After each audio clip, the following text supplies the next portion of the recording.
All right, everybody. Welcome to Project 44's first ever live stream. We're excited to have you here. Um, I'm Tommy, the community manager for Project 44 here. I'm going to be hosting the live stream along with Nathan and Andy. Nathan, do you want to tell us about yourself, who you are? Yeah, so Nathan Keeler.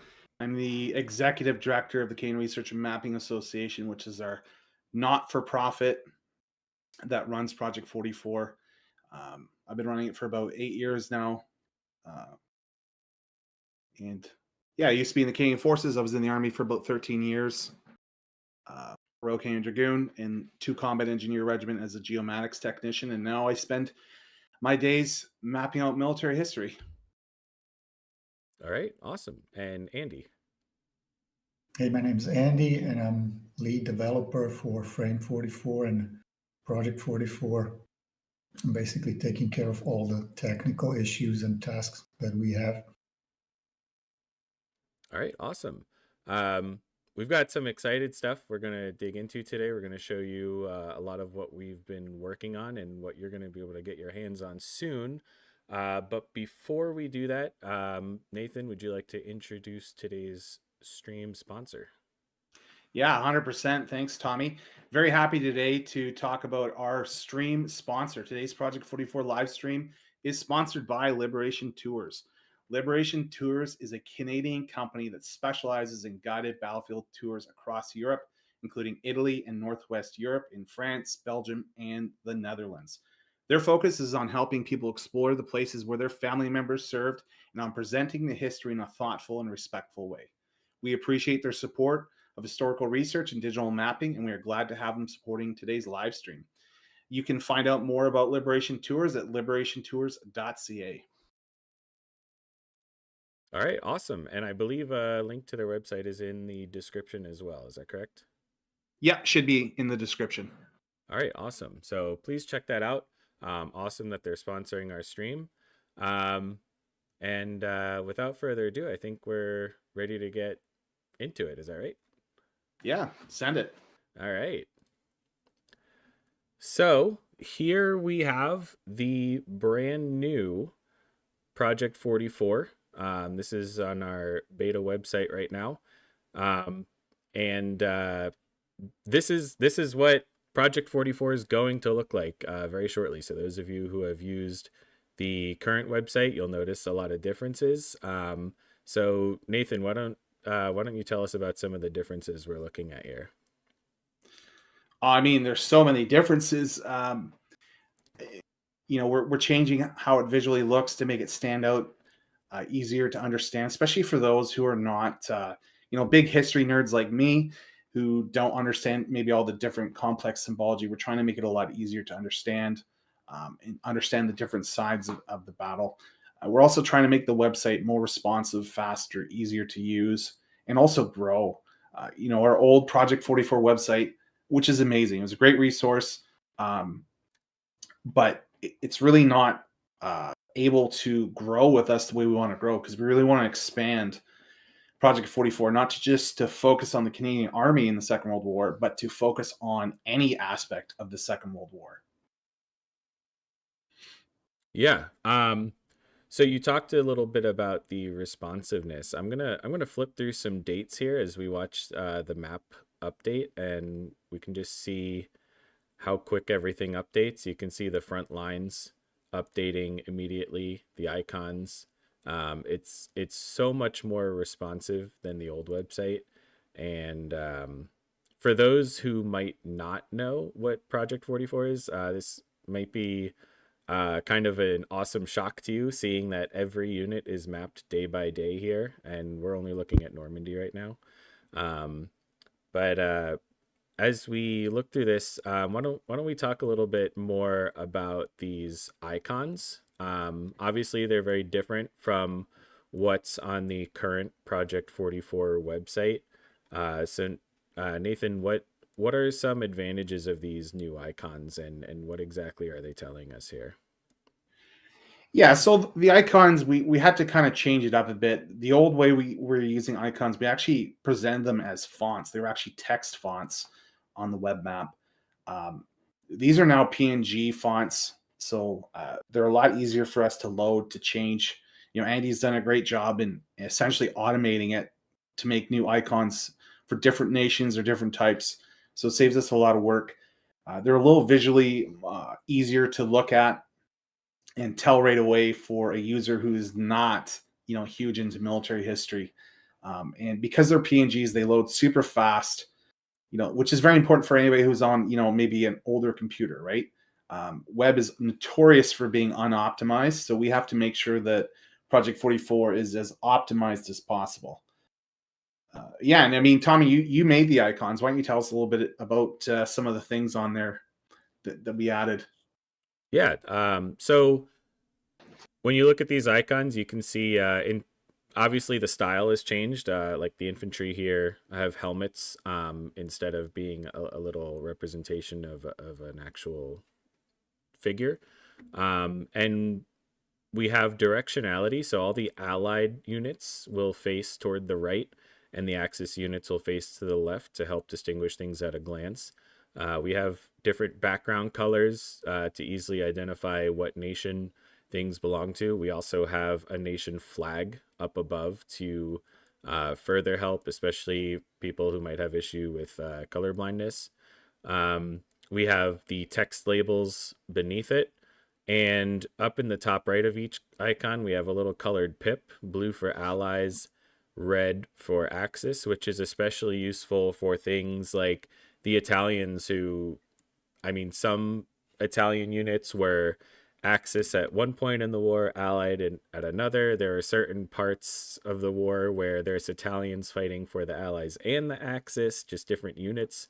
So these colored pips will help show at a glance if a unit is currently assigned or aligned with the Axis or the Allies.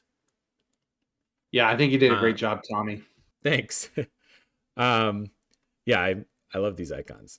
So Andy, with things being more optimized here, like what are some of the things that you've done on the back end, or what is maybe the biggest difference with things on the back end that's going to help with people actually using Project 44? Thank you. So the old site was focused on the Western Front and mainly Canadians and Western allies, but with new Project 44, we're planning to do as much as we can and as will be possible. So that means Pacific, Eastern Front, any aspect of the Second World War. And the old site would just not be able technically to handle all the data. So we implemented a filtering algorithm that will look on the time range the user is in, maybe some other filters like, hey, I only want to see allied units, I only want to see ground units, and so on, and crunches through all of these requests and data on the backend and just sends the minimum necessary information to the browser so the user gets the best experience we can deliver. Okay, so you're saying this optimization is going to allow this website to contain everything, the entire war, all fronts mapped on this web map. Uh, That's yes, with a caveat, if you want to really see everything at the same time, you may run into some issues, but if you want to see it, let's say day by day and not everything at once, it will be really quick to load, really quick to search. So I would say, yeah, that's pretty much correct. crazy. Tommy, Yeah. I'm wondering, do you think you could maybe zoom out and just show the scale of what we're looking at? Like we're looking at Normandy right now, but why don't we Yeah. show the whole world? Like this is a big difference than the old web map. It's a global view. This is why I say it's like the Google Earth of the Second World War. Look at all that empty space out there that we need to map. There's North Africa, there's the Pacific campaign, there's China, there's Burma. I mean, there's so much to go. Yeah, so when it comes to mapping the rest of that, this is actually where um, users are going to have an easier time doing this themselves, right? It's not going to be just us mapping anymore. It's going to be anyone with an account is going to be able to potentially map a unit. Let's say you know something about the Marines. You have good data, good historical data on where the Marines were on a given day.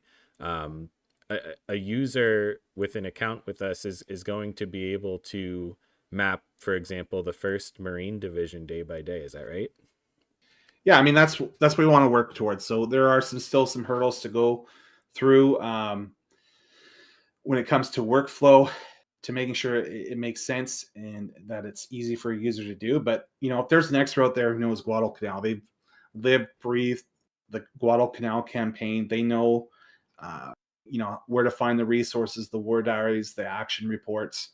That's going to be possible. Users going to be able to come in, sign up to the website, and map out that battle and campaign.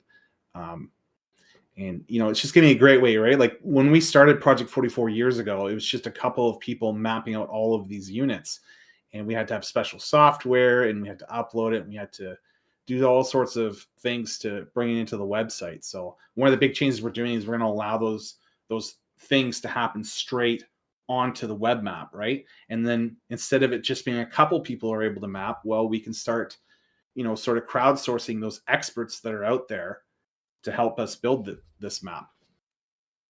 Yeah, that's going to be huge, and that reminds me of uh, that that quote you said about the future of Project 44. What was that you said? Well, I see Project 44 being sort of the Google Earth and Wikipedia of the Second World War. Yeah, yeah, it's like Wikipedia mapped on Google Earth. Yeah, and That's I just want to address a quick question. And we got lots of comments. We'll try to reach out to all of them. Ron Hudson's, you're asking a great question. How will you ensure your user supply data will provide accurate information? We're going to talk a little bit more about that in the stream when we talk about some other things, but don't worry, that's definitely on our mind. We're not going to let anybody just come in and start dropping data on the web map. There's going to be a whole workflow issue on all of that. But anyways, Tommy, you can keep going. Yeah, do we want to jump over to that real quick or save that for later? Sure. Yeah. If you want to go on the moderation, the geotagging. Yeah, so I'm, as you can see, I'm an admin up here. So as an admin, I have access to this moderation tab, which you can see right there. It says moderation. And these are some, in this case, these are geotagged images that have been posted but not yet approved. And it'll be similar for anything that people try to add to the map, whether it's unit mapping, geotagged photos, story maps, anything like that. We'll come here to this moderation thing. And if we click on this over here, in this case, it's not the right date, but we can see this is supposed to be May 2nd. So if we, I forgot how the calendar works. If we come over to May 2nd, 1945. You got to turn the photos on in the layer. Oh, yeah, there we go. And I turn photos on here. We can see that there is a photo here. And I think everyone's pretty familiar with this photo, pretty famous photo of the Soviet flag over the Reichstag. And we can see this is right where this user is trying to put it. So this is something that we would be able to either approve or reject. So there is going to be a kind of vetting system for all this stuff. Yeah, 100%. I mean, this is not a new system for us. This is actually what we deployed on Project Athena, which is our project on Afghanistan. So every photo that comes in has to be approved. And we're checking for everything, right? It's whether the photo is a real photo, like is it AI or a junk photo, that's going to get cut. Is it in the wrong spot? Sometimes users place them in the wrong spot, or they don't put the right date down. So we're going to have a whole moderation system for this kind of content. The geotagging is really sort of the lowest level of user interaction with the website and has the least amount of risk, right? So an average user will be able to sign up and geotag photos, and they'll get approved through a system of moderators that we have. When it comes to unit mapping, there's going to be a higher level degree of checks and balances. But, you know, Tom, I just want to say real quick, when it comes to like World War II history, especially when it comes to mapping, I always like to give this analogy when it comes to mapping out units. It's kind of like going to the optometrist, right? You know, if you got bad eyes like me, you need glasses. When you go to the optometrist and you have your glasses off and you're looking at the eye chart, everything's, you know, blurry to begin with, right? And they kind of flip through the different lenses, things become a little more clear. And that's kind of where we are with like unit mapping, right? We're there to try and make the picture less blurry. And over time, we might find new resources that point to more accurate data, and then things get uploaded. Because, you know, there are things on Project 44 that are not perfect, that need to be updated. And as that comes, you know, we're going to update those things. Yeah, well said. So the next thing I think we should look at is, as you already compared this to Google Earth, we have more than just this kind of base map layer. Are there any specific map types here you want to talk about or look at specifically? Yeah, I mean, let's look at satellite. That one's always great to see what the terrain is. You know, these are obviously all contemporary maps. You know, the satellite imagery is within 5 years. You know, it's very difficult to try and get historical maps, especially at a low, you know, at the level that you're at right now. Trying to get coverage of entire areas like this as it was in World War II is difficult. There are some ways that we can solve this with using old base maps, but you know, I think this is a great way if you want to go to Normandy to be able to understand where things are today and where things used to be in World War II. Yeah, and I'm showing here now, like this satellite data even has it's 3D, so you can see the elevation of the terrain here, which I think is super cool and really gives a better understanding when you're looking at some of these battles that happened. Oh yeah, understanding the terrain is fantastic. Yeah, when it comes to the 3D, is it the street plane that has the buildings? No, it's the streets. A regular street. So I just found out about this the other day, but I think this is super cool. Yeah, I had to con. It really stands out. Yeah, when you get to a certain zoom level on street, you can see all the buildings 3D. Now, obviously, this is, like Nathan said, contemporary. This isn't what the buildings looked like necessarily in 1944, but I still think this is super cool. You can see the buildings 3D like this. Even these trees, which I guess I saw it the other day. I didn't realize what I was looking at, though. Just so cool. You can see that level of detail. But speaking of just contemporary maps, we also have a way to look at more historic maps or even aerial photography. Do you want to talk about that a little bit? Yeah, so one huge feature that we're adding is the ability to add in different overlays from historical maps. I mean, in our archives, I think I probably have, I don't even know, 5,000 to 6,000 different styles of maps that are available. And we can overlay these over top of the terrain and really show off like the information that is on these maps. Like this map here, for example, this is a beautiful map, a defensive overprint of Juno Beach, and it really shows you the defensive positions of Juno Beach and what, you know, the Canadians had to fight through. And we have a ton of information on here. You know, those blue lines are all defensive positions. So we have, you know, barbed wire fences. We have, you know, the beach Atlantic wall defenses. We have machine guns, anti-tank guns. Yeah, just a lot of content on here. I mean, and the other great thing is all of this data that's on here, we can eventually start to map this out so we can even show, you know, these machine guns on the web map without having this overlay on. So lots of cool stuff. And actually where you are right now, this is Juno Beach. And right in front of you is the Juno Beach Center. If you actually turn that off, you can zoom right into the Juno Beach Center. Let me do that. Right there. That's it. So just a quick little sponsor shout out. If you are thinking about ever going on Battlefield Tour, Liberation Tours Canada is actually going to Normandy this September. And one of the places they're going to is the Juno Beach Center and Juno Beach itself. Now, I've been here twice now, very lucky. This is a fantastic place to visit. This is a little bit of Canada in Europe. This is Canada's Second World War Museum. And if you ever go to Normandy, you need to go to Juno Beach Center. Liberation Tours is going there this September. So please, if you're thinking on going on a battlefield tour, go into our description and check out liberationtours.ca.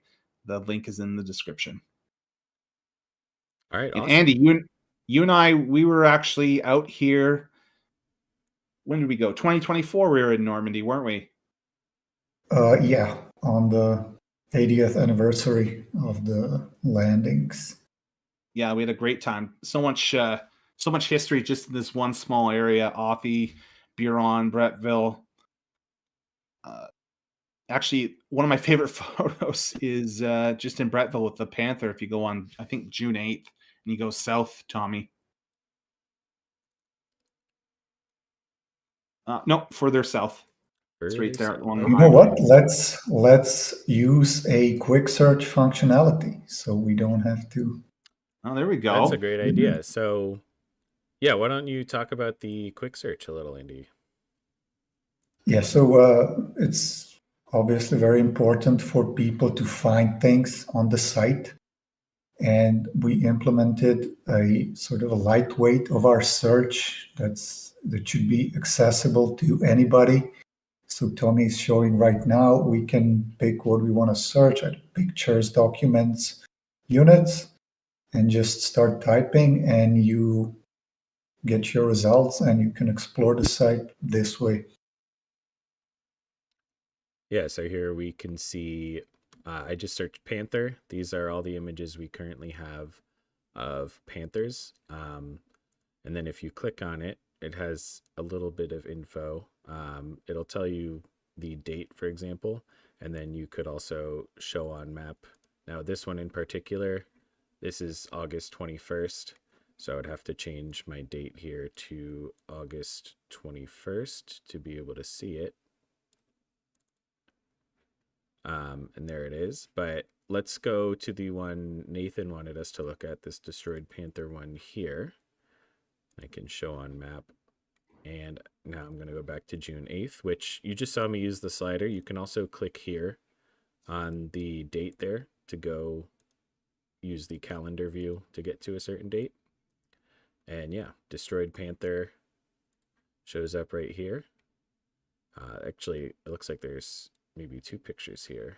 Destroyed Panther and knocked out Panther tank. Not sure which one you wanted to look at here, Nathan. Either one's fine. These are some of the first Panthers destroyed in Normandy when the 12th SS thought they'd be a little cheeky and try and run right through the Canadian lines, but it didn't work out very well.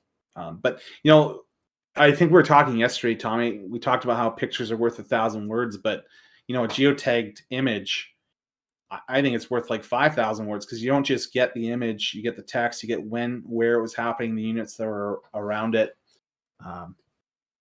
Actually, I think if you turn the units on, we can see what unit was there. It's a good idea.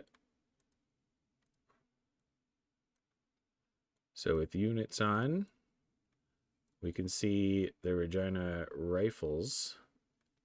But what that German was unit? Could have been this Abteilung from the SS Panzer at 12, perhaps. Yes, that's the unit. They tried to run through the town, and well, they got their tops of their tanks blown off. And this is, I just think this is so cool, and this is a really good picture to show this. Actually, like looking at this picture, you can see the Panther here, and you can see this tall tower in the background, and you can see like that's where it is here. Like you can see exactly where this happened, which I don't know, maybe I'm nerding out a little, but I feel like this is so cool. Where if I were just looking up pictures of destroyed Panthers online, like it's cool to look at the pictures, and like you said, a picture's worth 1,000 words. But when you can see exactly where it was, like I can see this street, like okay, I know exactly where this happened, and like you said, it's worth like 10,000 words when it's like this. It's crazy. So Annie and I were actually here last year because the Regina Rifle Regiment unveiled a statue in Bretteville here, and actually, I'm going to get her name wrong. Princess Anne, the Queen Royal. If I get that wrong, somebody in the comments going to let me know for sure. Anyway, she was here doing a whole speech presentation, and she really supports the troops. She gave a fantastic speech, and I was wearing a nice suit with a name tag, and I actually slipped inside the security barrier. I wasn't supposed to. Somehow I snuck in there. It's my little claim to fame about this place. That's awesome. And then I guess we'll stick with the photos for a bit, because also, if I just wanted to look at all these photos in Normandy, for example, let me turn off the units for a second here. So these are all the photos we have just looking at Normandy right now for June 8th. But maybe I just want to see everything in a certain range. So I can start with June 6th, 1944, and I can go all the way to like August 8th, maybe. And these are all the photos we currently have geotagged for kind of this whole fighting in Normandy. So you can use this range function on the timeline to see things within a range, which I think is just really cool. Looking at all these, I probably have looked at every single image in this date range by this point, but I just think this is so cool that you can do this. Is there anything you wanted to talk about specifically with this, Nathan? Well, there's so many photos out there, and people are always doing excellent then and now photos. And I really hope people latch onto this and start adding these photos, adding context to where these photos existed on the map. And, that's important for a lot of reasons. One is photos often get misused. There's a lot of famous D-Day photos of troops coming off landing ships, but they're not from D-Day. They're actually from the Czech brigade doing practice landings for, a possible amphibious invasion of Dunkirk that never happened. And there's lots of stuff like that. So this is sort of a great way to set the record, to show where these things are. And there's a lot of knowledgeable people who are really into photos, know where these photos took place. And I hope, I hope these people will sign up to the website and help contribute, because it's only going to help, just keep this history alive. And maybe we should talk about that a little. So, you're excited for people to add this stuff on the website. I'm sure there's a lot of people out there right now that are excited for them to be able to add this stuff. Like, I'm sure people have images that they want to add, and I believe they're going to be able to have that opportunity if they're a paid patron on our Patreon, starting January 31st. They can actually access the beta website and start pretty much interacting with it, adding photos, adding story maps, or just looking at it. Right. Is that correct? Yeah, so I just want to clarify, geotagging will always be open for everybody when we launch live to the public. But if you become a Patreon supporter, you get early access. You get to, look underneath the hood, test it out, bug check for us. You might add something and find out something's wrong, and then we tell Andy about it, and he gets a little upset, but he's actually really good about it. So and we'll fix these issues. But we need people to help us build this website. Like, this website is massive, and Andy's the guy who does all the hard work. He's the coder. I don't know how to do what he does. So many hands make light work. And being a Patreon, if you're a supporter of the project, if you're a big fan, it helps out a lot, because there's a lot of work that goes into this. I mean, Andy, you and I, we sync up every week on Friday to talk about what's going on. You and I are constantly working on this. Tommy, you're doing a lot of great work too. And then Jonesy, he's out there writing all the great history on this. So yeah, geotagged photos will be available to everybody eventually. But if you want to get in before everybody else, if you want to be an early supporter, if you want to have the clout of helping Project 44, please consider joining our Patreon. Yeah, the link for that, for the Patreon, is in the description, and you will have access to start using this beta website January 31st. That's this Saturday. So please consider doing that. It helps us a lot to be able to justify doing all of this stuff. And then it's going to be great for you guys to get your hands on this earlier than everyone else. And I mean, it's only what, $2 a month, if that's the lowest tier. Is that right? I think it's $4.99, but $4.99. Sorry. I don't want to make promises I can't keep. $4.99 a month. So $5 a month. And it really does help us out. And I mean, you're gonna have access to all this stuff before anyone else, and you can start adding photos. You can start doing story maps, which toward the end of the stream, I will be doing a quick demonstration on how to do that stuff. So yeah. Why don't you show us the that great Pegasus Bridge photo, and we can show the Yeah. overlay as well. Yeah, so this is so cool. You just showed this to me yesterday, I think it was. So first, I mean, this picture, cool picture, right? Aerial picture of Pegasus Bridge. And I thought this was cool enough on its own. Like you can see Pegasus Bridge here, you can see the aerial.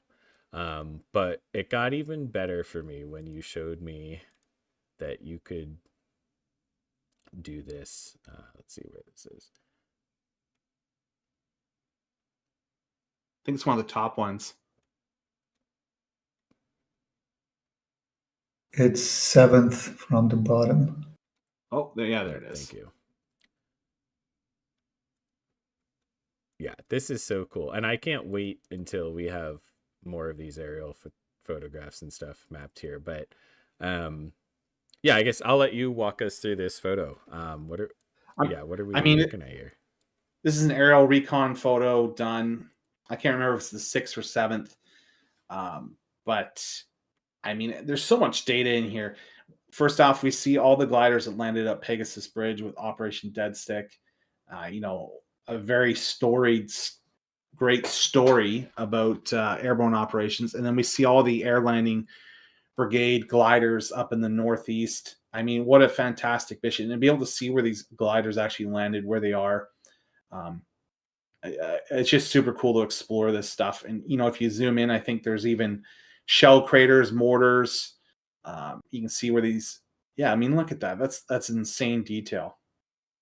And, that's the hard part with aerial photographs. There's lots of aerial photographs and they're interesting, but being able to tie them geographically to a place and time, that adds a lot of context. When you can understand what the photo is trying to tell you with the terrain around it, when you can put the units on, you can see what units were there. When you see where the front line was, so much context. I mean, look at that. Look at all these airborne units. You can even go back to June 6th here. Right. And then if you zoom out just a little bit, you can see like, why did this operation happen? Right. Well, there's a river and there's a canal. You need to seize those so you have a way to get across and block the Germans from getting across, right? Like vitally important.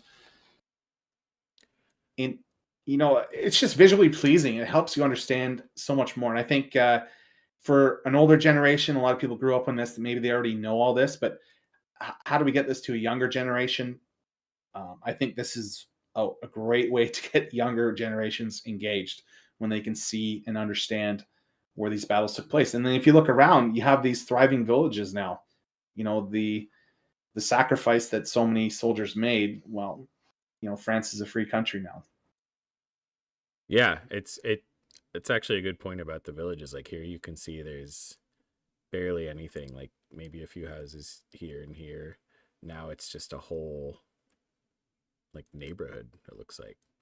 So yeah, it's really cool. So next, why don't I think this is one of the coolest things that, oops, I hit the wrong button. This is maybe the first thing I saw from Project 44 before I even knew that you were kind of in charge of the whole project. You had this time lapse of the Normandy breakout, and I just thought that video was so cool. So I am just gonna do like kind of a week by week here, and I think just watching these front lines update is just so cool. So I'm going to start on July 25th here, and I'm just going to go week by week, and we're just going to watch this whole breakout happen from Normandy.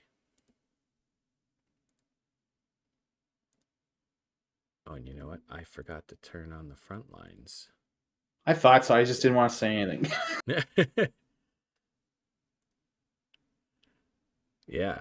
I just think that's so cool. I'm going to rewind a little bit here actually because for 17th September we have some cool stuff about Market Garden. Would you like to talk about that, Nathan?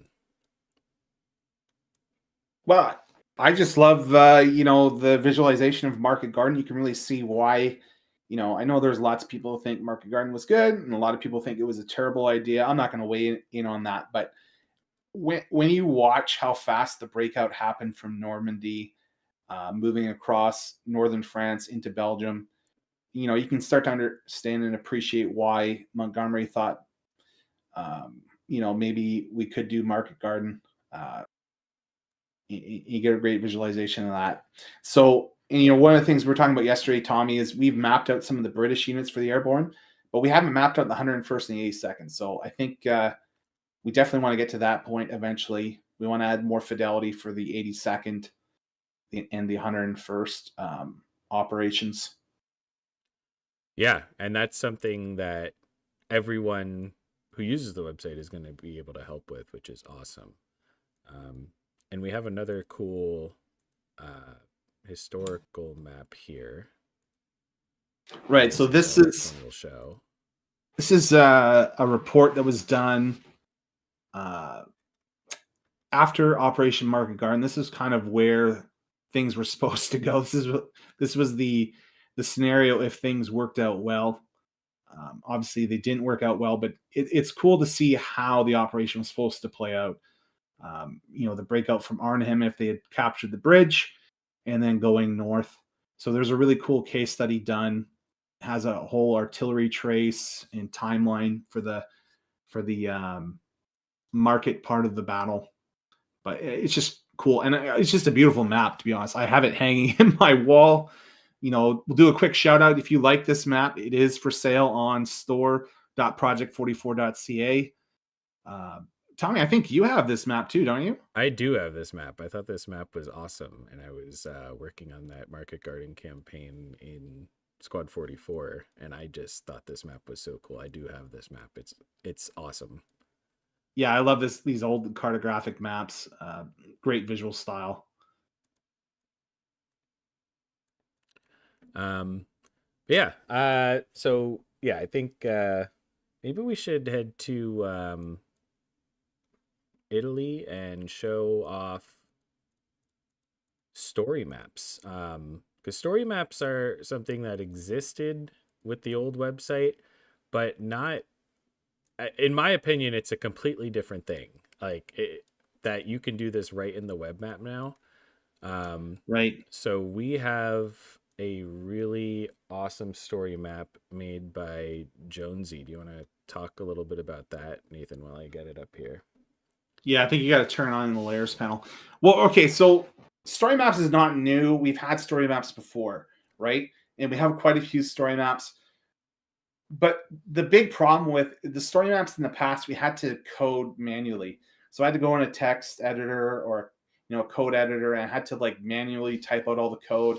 And if there was a bug, then it didn't work, and it'd be very frustrating. So one of the challenges I gave to Andy, and he's done an amazing job. I said, Andy, story maps is a great way for people to show a story and create new content. Can we generate that inside of a web map, inside of a website? And he said, yeah, it's possible. So we built this story map creator inside of Project 44. And the idea is we want to make it super easy for the public to be able to tell a story. It could be a story of your relative. If you want to tell the story of your grandfather or your father or your uncle, where he was wounded, if he was a prisoner of war, you could do that. If you have a story about an action that happened or a patrol and you just want to tell that story, you can do that. There's a lot of great ways to show it off. And the story maps are really simple. You create a chapter, you generate where the camera needs to be, what it's showing off, and then you can add text, photos, you can embed links. And when it's done, you publish it, and anybody on the website can now see your great story map. So we're really hoping for people to generate some great content, maybe some of these untold stories. We always hear the same stories, Band of Brothers, Easy Company, whatever, the same stories. There's thousands of stories that haven't been told, and we really want to challenge people to tell these stories using our story map creation tool. Yeah, and I will Yeah, be I would sorry, go like ahead. to piggyback on that real quick. Sorry for that. Our aim is to have everything to be doable inside browser. So you don't have to install any software, no browser plugins, no nothing. You just open the site from anywhere, log in, and do your work. And it's saved in the cloud. You don't have to worry about backups or losing your files. So that's our goal from technical side. And yeah, maybe can you just press the edit button and we can just show this is not the final version. We're still in beta. And don't delete Jonesy's work here, Yeah. but if you can just press blocks, or yeah, show off the icons. It's super easy just to add an icon. Um, And I will, if we have time, I do have it planned at least to do a quick right, demonstration on how to make a story map, in case you're right. anyone I wanted to forgot stick about around that. for that. Um, but yeah, this is, you can see all the icons, you can label them, you can choose a wide variety of icons here, and there's really no limit to how many icons we can put in here, but this is all we have for right now, just to make it easy so you don't have to scroll forever. Um, Right. and So this interface will be improving in the future. yeah, we already have a new design. We just need to implement it. But so I just want to shout out to Norma Graham. I know you're in the comments. I know you're watching this. So we built this amazing story map tool, and I hope that you help tell the story of Big Jim Stone. You're always talking about Big Jim Stone. I think this is gonna be a great way to talk about Jim Stone and what he was doing during the war. And I ask everybody else who's in the comments. I'm sure so many of you have some great stories that can be told. Let's tell them. Let's put them on the web. Yeah, and I think the possibilities for this are endless. I mean, this is what Jonesy made. Like, I don't think I've ever seen anything about the Battle of Ortona even half this detailed. Oh, And in case Jonesy anyone's went. interested, there is also a series of articles on our Patreon about this whole battle. But in addition to Jonesy just went showing, next level yeah, on this. this is crazy. I mean, this might be the best historical data there is for Ortona now, especially with the companion article. Um, but it doesn't even have to be battles like this. Like maybe there's a book you read that talks about certain small conflict, company v company, that we're not really going to be mapping necessarily on the map here. We'll probably have regiment level, brigade level maybe, but you could map that conflict. Or maybe there's a move, maybe you watched Patton and you want to make a story map so anyone who's watching the movie Patton can follow along on the story map and see exactly where Patton is each time. Because that movie, for those unaware, he's in North Africa, he's in Sicily, he's in the Battle of the Bulge. Like, that kind of travels across the whole map. Maybe you want to map that out so it's kind of like a companion piece when you're watching the movie. So there are just endless possibilities, and not just what I thought of. I don't know what all you guys are going to think of. I'm excited to see what people do with the story maps, and I'm excited to go look at all of them. Yeah, I definitely want to sink my teeth into this too. I have lots of stories I want to tell. But yeah, I think this is awesome. I love the.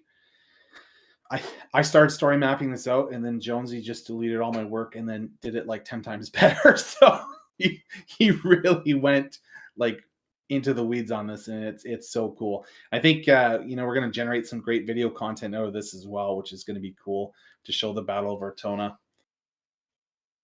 Yeah, the content creation anyone can make out of this is also, I mean, if you have your own YouTube channel, you could just make story maps on here, and then that's your graphics for your video, right? So I think Yeah. that's incredible. Um, and maybe now I do a little demonstration how to geotag an image and how to make a story map. Or is there something else we wanted to cover before I get to that? or maybe there's a question in chat or something we want to answer before that. Well, why don't we go to December 3rd and maybe give a sneak peek what we're going to be talking about this month on Patreon. Yeah. So, if for those out there who are not on our Patreon yet, maybe on the fence, like Jonesy is telling some great stories, and he's not with us here today because he is probably busy writing our next uh, Patreon feature. Oh, you got to go to 43, Tommy. Oh, I'm like, this does not seem right. That Yeah. makes sense. So this is, there's a little sneak peek of what we're going to be doing for this month. Very famous Canadian American unit, the 1st Special Service Force. And we're going to be talking about Monte La Defensa, Monte Camino, and talking about this joint unit, what they were doing. I actually spent, earlier this week, Monday, I was actually at Garrison Petawawa Military Museums in Petawawa, and they have a whole archive on the 1st Special Service Force. I was back there digitizing and scanning things and looking at artifacts. Had a great time. Gonna have a video coming out about that. But this is what we're going to be doing next. And this was all done. Tell me, I did all this inside the web map. The old workflow for me mapping was I had to open up a program called ArcGIS. I had to go in there and map these things day by day. Then I had to export them. I had to convert them to GeoJSON. Then I had to upload them and merge them. It was a real pain. Now I don't have to do that. I can just go to the web map and I can start mapping it. It just makes the workflow so much easier. It allows us to expand. The other big thing, that Andy's done is he's made it so when we add more data, it doesn't slow down the website, which is massive, right? That was one of the big issues we had before. This is actually why I stopped uploading new data to the website, because we're kind of at the max before, but that max is gone now. Yeah, Andy's done a tremendous job, like making it run fast and making sure all of this can be done in the web map, like you said, which is huge. I don't think this project could ever have reached its full potential without that. So huge, awesome job by Andy. Don't want to do that. I did want to show one more thing that we maybe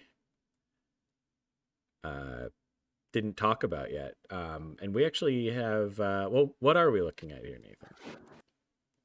So this is called the Thor bomber data set. So it's FEAR historical operational records, and it shows all the bombing in Europe from 1939 to 1945. So we haven't really stylized it too much. And we haven't added any like labels to it or hover features yet, but it just kind of shows some of the data that we can show off. We can show a wide variety of data now, and we just import it straight into the web map, stylize it from the web map. And it's just neat to see all this bomber data. I think you can probably show it like a timeline day by day or week by week with the the top handle. Oh, true.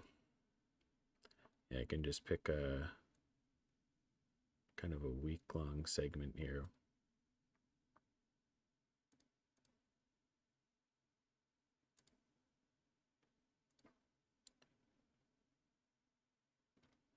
Then we can see not much happening here, but as we scroll through, you can see, yeah, what weeks maybe had some heavy bombing and where they were bombing when. And yeah, it's just really cool to see a heat map like this, even if it's not completely, labeled or anything yet. Just seeing the heat map, I think, is so cool. Yeah, it's a great little visualization for sure. But yeah, so I'm gonna go over and show how to geotag a photo, I think, unless there's something else you wanted to do first. No, I think that's great. All right. So it's a pretty simple thing to do. I like to kind of go to the spot that I'm going to be geotagging. So I've personally done a lot of research on Nijmegen.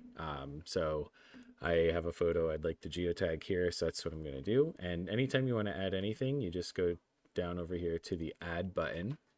and these are the different things you will be able to add. And in this case, we're going to do a photo. I have a photo ready to go, which I'll drop in there. And then you can give it a title. So I'm going to do 30 core crossing the ball. And the date is the 21st. And I could give a description if I wanted. I'm not going to on this one. And then if you found the photo and it had kind of already latitude and longitude data for you, you could type it in. For me here, I'm just going to hit this button and I can move it where I want. And it's about there. For those who don't know, this waterway was not here in 1944. This was all land. So this photo was about here. And then I can hit submit, and then we can look at the photo. And there's the photo. So we have 30 core crossing the Vol across the Nijmegen Bridge here. And one thing we didn't talk about either is everything that's added, you'll be able to see the user. So if you're a user that is uploading a bunch of stuff, people will see like, this guy really contributed a lot to the website. It doesn't, it's just kind of a nice thing to see, I think. Yeah, I think you can click on your profile. You can see all the records that you've added. So we're going to clean this up a bit, but yeah, it's cool. Lots of unique things. I don't want to get into the weeds on what we can do in the future. I don't want to overpromise anything, but you'll be able to see different people's photos, which I think is cool. And the other thing, if you close that out and just go back to the photo, Tommy, a big issue we don't currently have on Project 44 is we can't like share what somebody's looking at, right? So if you copy the link right now, you don't need to show it, but just the copy link on the left side there. If you copy that link and you give it to somebody, they're going to go to that photo, which is fantastic. It's no longer like when I share photos on Project 44, I don't just say, here's a photo, here's a write-up. Now I'm going to be able to share the photo, the write-up, and the link, and you're going to be able to go to that exact spot. And we're going to be able to do the same thing with units. One of the real pains that we have is when I'm talking about a unit or an action and I tell users to go to Project 44, they have to go to map.project44.ca. Then they end up on June 6th. Then they would have to try and figure out how to get to where I'm talking about. But that's something we're going to be changing called state sharing, right, Andy? State sharing is where we can share the state of the web map. So when you click on the link, you'll go to the place, the date, the exact position of what I'm talking about. And I think that's going to be a fantastic way for people to engage with the web map. Yeah, that'll be awesome. If I'm looking at something and I can just share the link with you and, you can see exactly my camera position on the right date with what unit I was looking at. I think that's awesome for collaboration with any kind of research that you might do on the website. So yeah, I've geotagged that photo. As you can see, very simple. Obviously, when you're actually doing this, that would come to our moderation system and we'd have to approve or deny the photo. But as long as you have a photo and you know where it goes, actually getting it up there is really easy, as you can see. And next, I'm just going to do a quick demonstration of how to add a story map. I'm not going to get super detailed with this one, but I'll kind of just do a brief kind of showcase. And I actually think it would be cool if starting on January 31st, if any of you in the chat right now were interested, you could go in and maybe actually do this story map yourself, because there's a lot of data on it. I'm sure a lot of people know it. So yeah, where we're at right now, this is Le Grand Chemin, right near St. Mary du Mont. This is where Powers and Easy Company famously assaulted Breakcore Manor and the guns here. So I'm going to do a little story map, just the first kind of 2 chapters.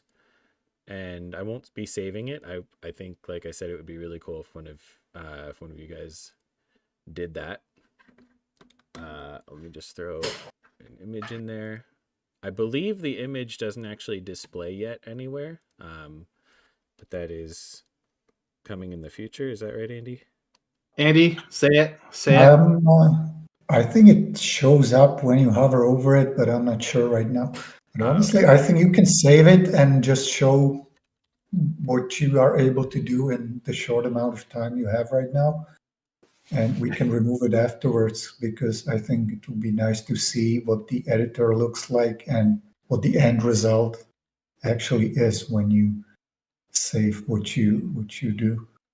Okay. Yeah. Mhm. So yeah, all I'm going to do is I'm going to do 2 chapters here. So chapter 1 is going to be the easy company positions, which is right here at Legrand Chemin. And I can go to the icons and find the icon I want. And I want a US paratrooper. Oh, that's not paratrooper. US paratrooper icon. And I click add icon. And I'm just going to call this 101st.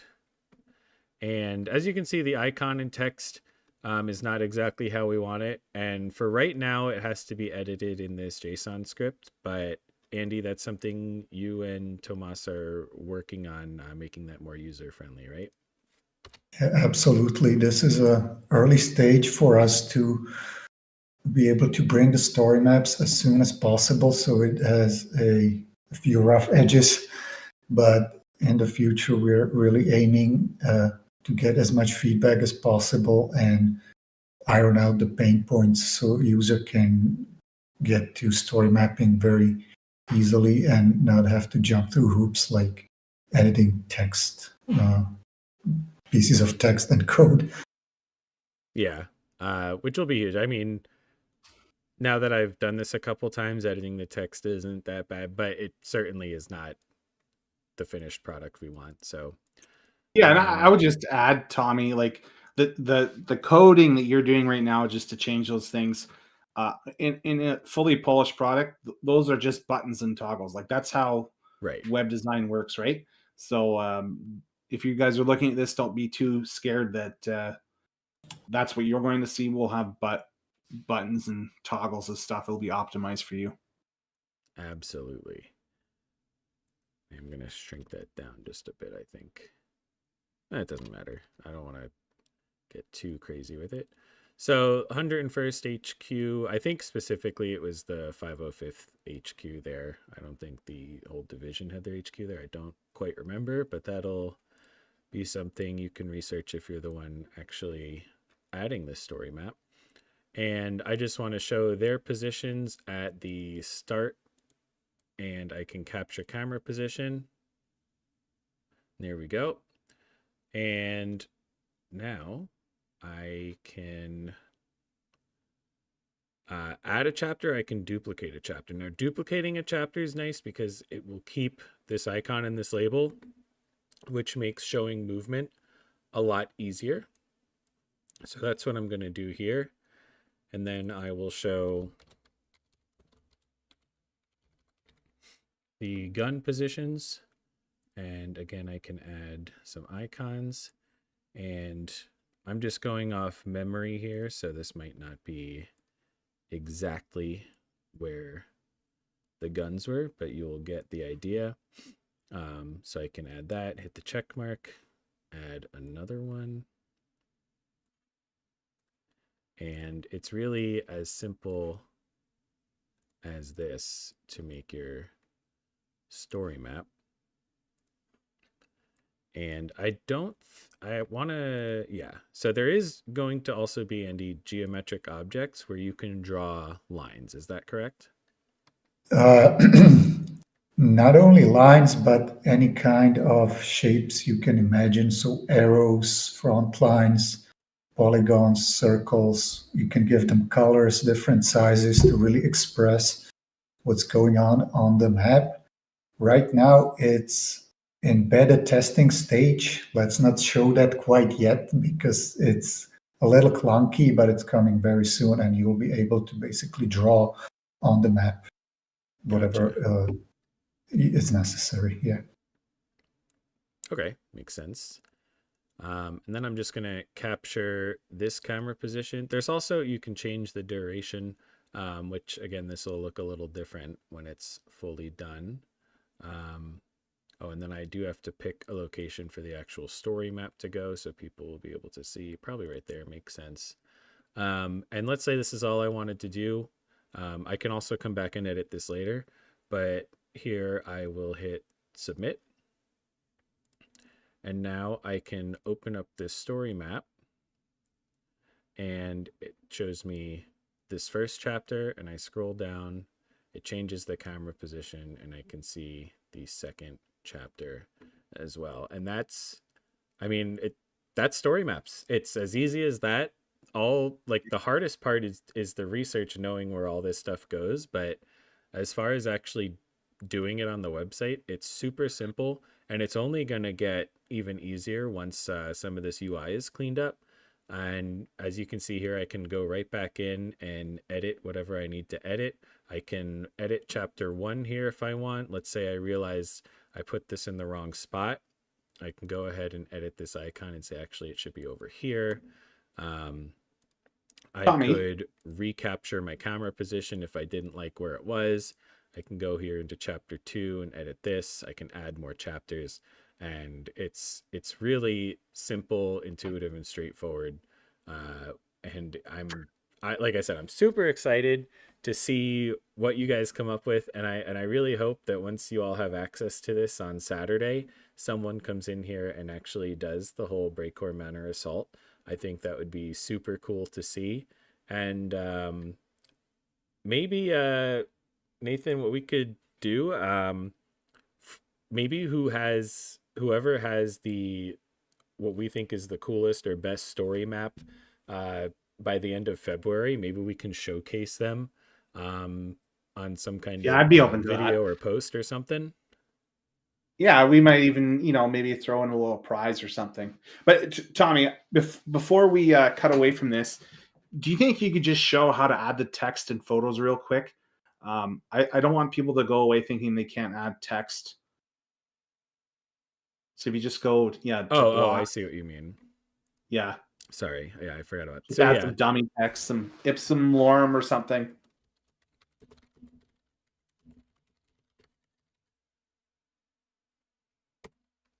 so you Yeah. can So add some this text there. this section can contain videos, audio, or linked images or uploaded images. So it's really flexible what you can show on the story map.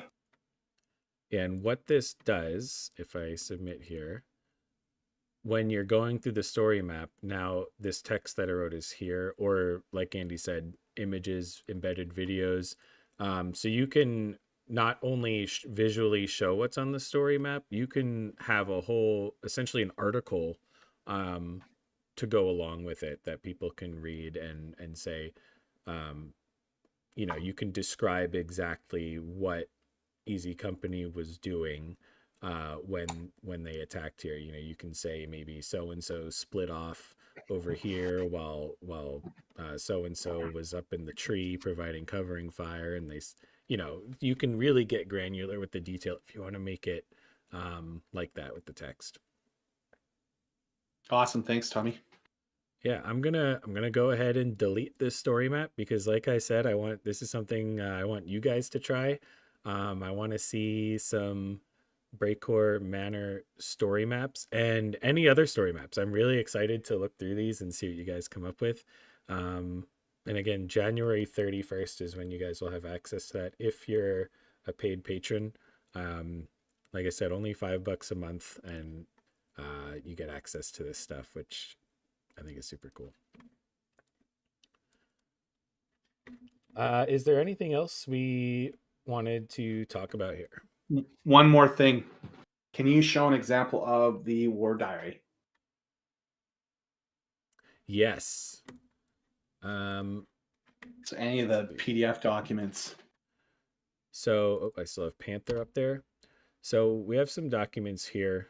People familiar with the old website. Well, maybe not actually. Well, maybe you're not familiar with War Diaries, but let's just look at, is there any specific one you want me to look at? Yeah, just go to the PPCLI one. That's fine. So the Princess Patricia Canadian Light Infantry. So one thing we don't have implemented yet, we don't have the text that we currently have on the old web map. We don't have that synced up with the units. It's coming. It's in is our famous word, backlog. We have a very extensive backlog because we have a lot of great stuff. But one of the big changes we want to have is not just have the text from the war diaries, but we want to have the actual war diaries, the original war diaries, so you can zoom in and read about these things. These can help you make story maps. You can help you map straight on the website. And the other thing we're going to do is when we get new war diaries, we want people to be able to edit those war diaries straight from the web map. So in the past, when we were doing war diaries, we had a system that worked, but it was a little clunky. We had 40 volunteers. They were working on OneDrive with Microsoft Word, editing documents. And it's a big pain. We can make it more efficient. So what we want to do is OCR all the documents, which means extracting the words, putting them in a text file, and allow people to edit the war diaries. And so it'll be like a whole system where you do a first edit, and then there's a second edit. When it's approved, it gets uploaded and open to the public. And if somebody finds a spelling mistake in the future, if there was an error, then somebody can go back and edit those things. But we want to make an opportunity for people to volunteer and work on war diaries and be able to see them. And Norma, you're asking a great question. Will the appendices be up there as well? 100%. We're going to upload the entire war diary. So you'll be able to see from start to finish, the narrative, whatever we have will be up there. Because we want to make this one-stop shop to find World War II stuff. And if you go back, Tommy, to the documents, it should be First Canadian Army official history, I think. Canadians in Italy, right there. Yeah. So this is Nicholson's official history. I mean, it's fantastic. If you just want to look at the story and read about events that were happening, and this is just the tip of the iceberg of documents we can have. We want to have as many documents on World War II as we can. And again, this is not completely polished. This is just a beta, but imagine a document viewer where you can start to filter. You can start looking at tags. If you want to find out documents about Airborne, you want to find out about American documents or German documents, whatever, we'll have a whole system for all of those documents to be in one spot. So I do want to go back to this story, or not the story map, the war diary real quick, because before I started working for Project 44, I had no idea that war diaries even existed, never mind what they were. So could you explain just what a war diary is? Like, what are we looking at on this page here, and why is it so important that we have this documentation on Project 44? Yeah, actually, I wonder if you can go to a different one. This is not maybe the typical example. If you go to maybe the RCD, or the Canadian Armored Carrier, the one at the bottom. Let's try that one. Keep going. Right, so here's what a typical war diary looks like. Now, this is for the Commonwealth units. Americans do it a little differently. Germans obviously do it differently. But this is a common Commonwealth format that they were doing. And what they have is the narrative format. So on the left column, we have the date and place, right? So if you see there, it says MR and it has a 6-digit code. So this is how we mapped most of the Canadian Army units, was using that 6-digit code for a grid reference. And then you have the narrative explaining what they're doing. Some war diaries are better than others. If you're the Hastings and Prince Edward Regiment, especially in Sicily, well, then you have Farley Mowat who's writing your war diaries. So it's excellent. Then there's other war diaries where there's there's not very much detail. Surprisingly, a lot of the British units have the least amount of detail. They kind of failed their own standard, which I always think is a little funny. But this is sort of like, this is a very good primary source to find where units were. It's not always accurate. Sometimes they're inaccurate. Sometimes we have to go to, their higher headquarters at Brigade HQ and see, or even go to radio logs, which can be found in the war diaries. So it's always a bit of a sleuthing mission, but it's always nice to have these resources. And so when we talk about mapping out units, is one of the first questions was asked about sources and accuracy. we're going to have a system that when you're mapping a unit, you're going to be able to tag where you got the source for this information, right? So if you're saying a unit is at such and such place, well, you're going to tag back to the war diary or the historical PDF or whatever, saying, yeah, this is where I got this information from. Yeah, and I just want to highlight with the war diaries, these are written accounts from the people who were actually there on these days. Like, this was written in theater on these days. So these are pretty much the most firsthand account you can get. And like Nathan said, it has the map reference, has the date. That's why these are the best resource for mapping, because it tells you exactly where they were from the people that were there when they were there. Yeah, it's great stuff. I don't know what's in this war diary, but why don't you go to the right? We'll see if there's anything cool in this document. What am I looking for? Something besides text, or are we just skimming the Yeah, text? exactly. Okay. Just keep going. There might be some cool maps in here. This is actually my regiment that I served in the Army, the Royal Canadian Dragoons. They were an armored reconnaissance regiment in the Second World War, and they operated in Staghounds. So, I'm a little biased that I think this is a cool unit. Yeah, I mean, we got field returns, all the officers. This is just great for genealogical work if you want to find this stuff. I mean, all the stuff is freely available on the Library and Archives Canada. It's just hard to find sometimes. So I think we're going to help solve that problem by making it a little easier for the public to get to. Yeah, this is the kind of thing you'd see on like ancestry.com, if you're searching military records. Yeah, but ancestry.com can't tell you where your grandfather was on what day. So right. that's the big one up we have. That's what makes Project 44 great. Yeah, you can see, if they were in a certain unit, but we can tell you where that unit was on what day. So you can see exactly where your relative was. But yeah. Actually, really cool story right here. If you look at the top, R.C. Kerrigan. Okay. So this past April, I went on a battlefield tour with my old regiment, the Royal Canadian Dragoons. And I took my daughter with me. It was for her 13th birthday. She had a great time. I had a great time. Anyways, I sat on the bus and there was a gentleman sitting across from me. And I introduced myself. I said, hey, my name's Nathan. He said his name's Warren. And he told me that his grandfather served in the Royal Canadian Dragoons. I said, that's super cool. I said, I actually mapped out the entire Royal Canadian Dragoon Regiment during the war on a website called Project 44. And he's like, oh my God, you made Project 44? I love that website. This guy was on this battlefield tour because he used Project 44 to find out where his grandfather is. And that's his grandfather, Lieutenant R.C. Kerrigan. Yeah, that's a super cool story. I can't believe the coincidence there. But I guess it makes sense. And maybe it's a good reminder about our sponsor today. You might meet someone who's in this live stream today who's on that tour looking, for a relative, or maybe just because you were both on this stream. So you never know who you're going to meet. For sure. Lots of great stuff to find out there. Yeah. I think we're getting pretty close to wrap up time here. Is that right?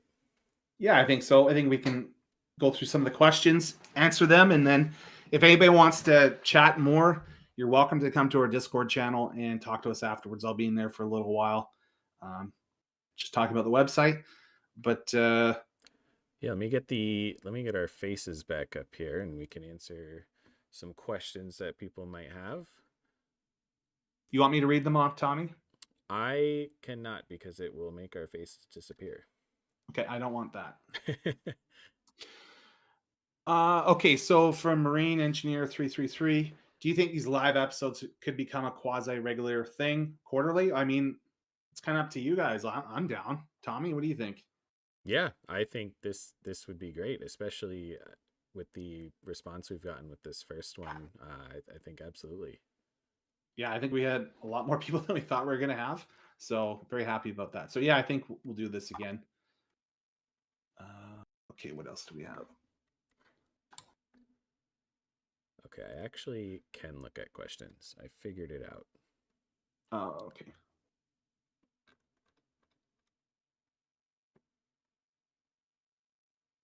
Ron, you had a question about worrying about spreading ourselves out too thin.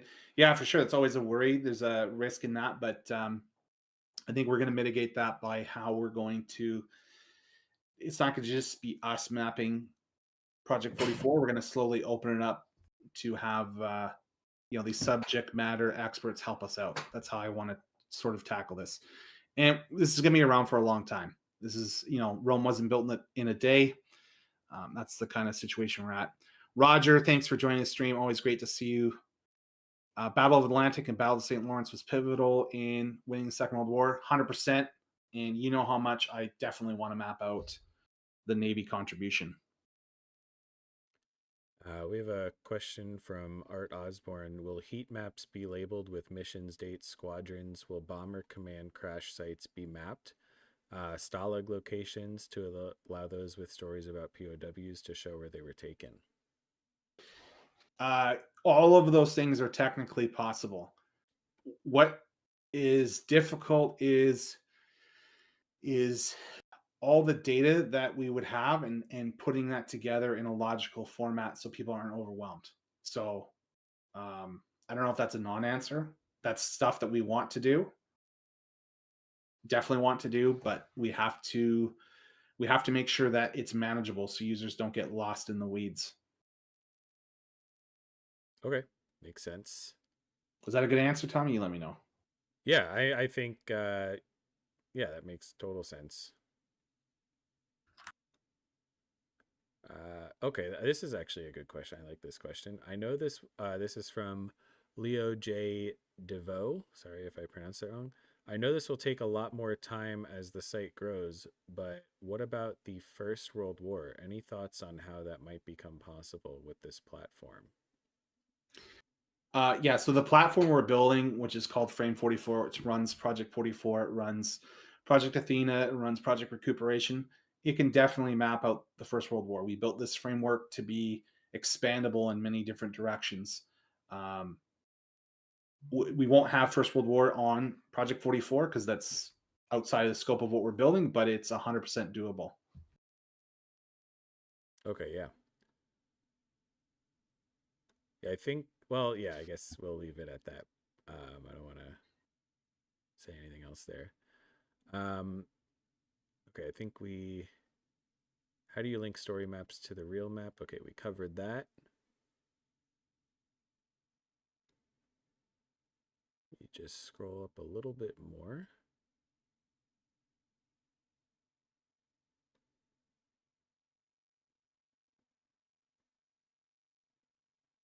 Okay, I don't want to spend too much time scrolling. Let me just see if anyone asked anything while we were doing the little Q&A here.